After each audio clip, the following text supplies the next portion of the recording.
Nerul sector 28 येथील 5 एकरचं garden, मैदान, police Thane, दिव्यांग केंद्र, ज्येष्ठ नागरिक यासाठी आरक्षित भूखंड सिडकोने गामी बिल्डरच्या घशात घालण्याचा घाट घातला आहे आणि याला विरोध करण्यासाठी रविवारी मनसेने नेरूळमध्ये बाईक रॅलीचे आयोजन केले होते.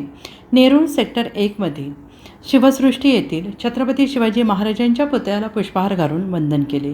त्यानंतर नेरूळ सेक्टर 1, नेरूळ रेल्वे स्थानक, नेरूळ सेक्टर 1, राजीव गांधी ब्रिज, समाधान हॉटेल, नेरूळगाव ज्वेलर्स गार्डन अशी रॅली काढण्यात आली.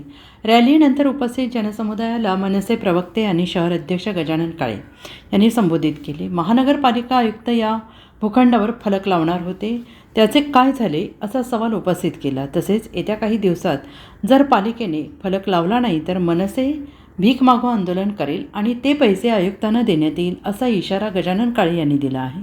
मनसेची ही रॅली यशस्वी होण्यासाठी मनसे प्रवक्ते आणि शहर अध्यक्ष गजानन काळे, शहर सचिव विलास घोणे, सचिन कदम, शहर सहसचिव अभिजित देसाई, वाहतूक सेना सरचिटणीस नितीन खानविलकर, चित्रपट सेना उपाध्यक्ष श्रीकांत माने, विद्यार्थी सेना शहर अध्यक्ष संदेश टोंगरे, रोजगार शहर अध्यक्ष सनप्रीत तुर्मेकर, चित्रपट सेना शहर अध्यक्ष अनिकेत पाटील, महिला सेना उपशहर अध्यक्ष अनिथा नायडू, दीपाली ढौल, मनसे विभाग अध्यक्ष विशाल गाडगे, अनिकेत भोपी, निखिल गावडे, उमेश गायकवाड, अक्षय भोसले, अमोल आयवळे, श्याम ढमाले, चंद्रकांत डांगे यांनी आणि इतर मनसे पदाधिकाऱ्यांनी मेहनत घेतली.